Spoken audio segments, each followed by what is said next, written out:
दोस्तों डिक्टेशन में आपको प्रोवाइड करूंगा 80-85 वर्ड्स पर मिनट की स्पीड पे। Get ready.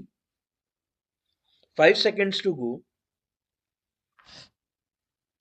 Start. India is the largest producer of handlooms, and handlooms account for more than 23% of total textile production.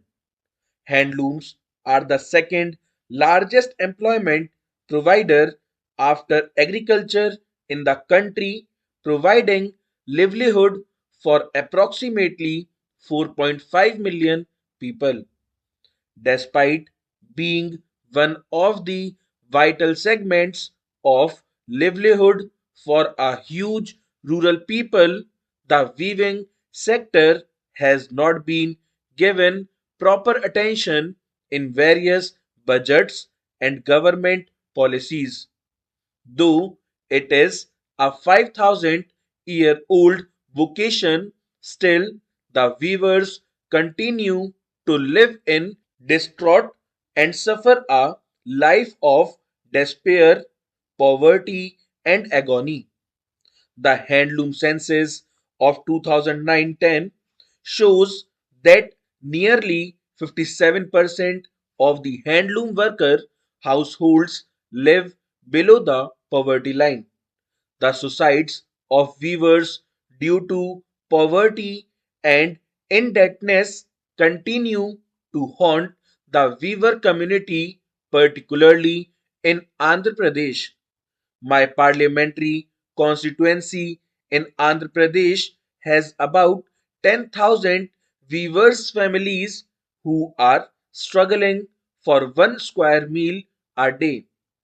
The government agencies fail to give any assistance as the handloom weavers hail from backward rural community living in clusters all over the country and are less educated.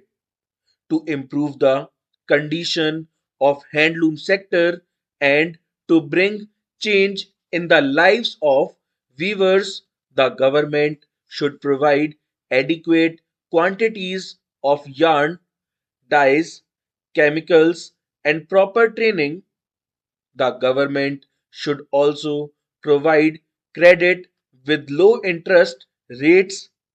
There shall be a separate grant for modernization of handlooms with subsidy. The government should also arrange marketing of the handloom produce. Hence, I request the Honorable Minister for Textiles to kindly look into the matter and resolve the problems of handloom weavers at the earliest.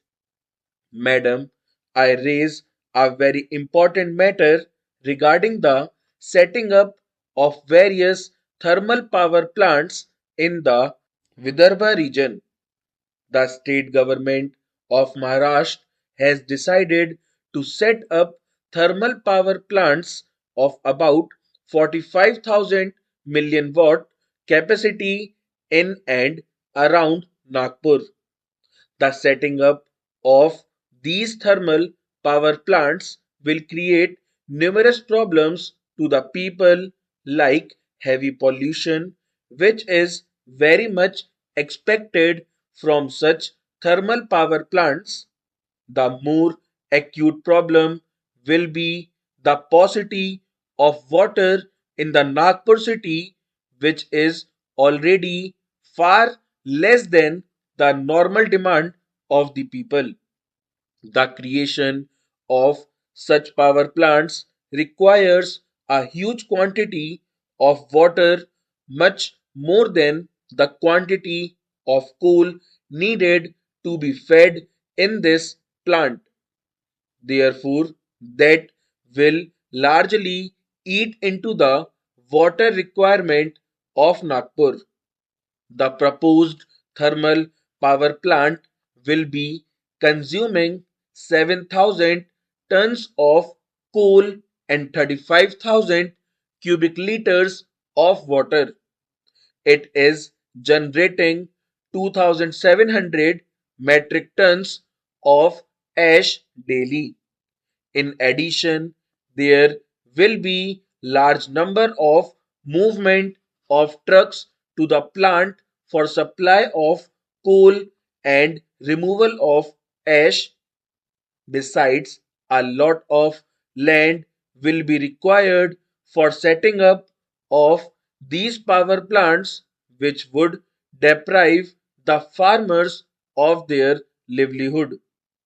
The farmers of Vidarbha are already in a very depressed situation, and acquiring of their fertile land would create further problems for them.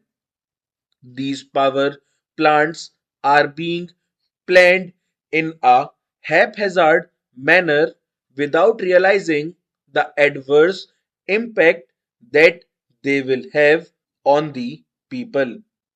There is a need of formulating a clear cut policy for setting up thermal power plants in important cities like Nagpur.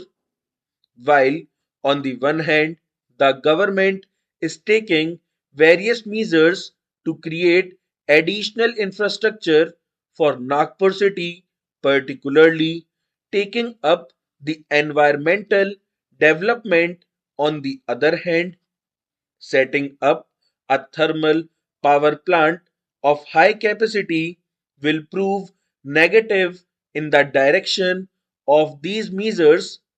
The power plants would bring disaster to the region by destroying the environment and causing irreparable damage to the health of the people and to the farming community.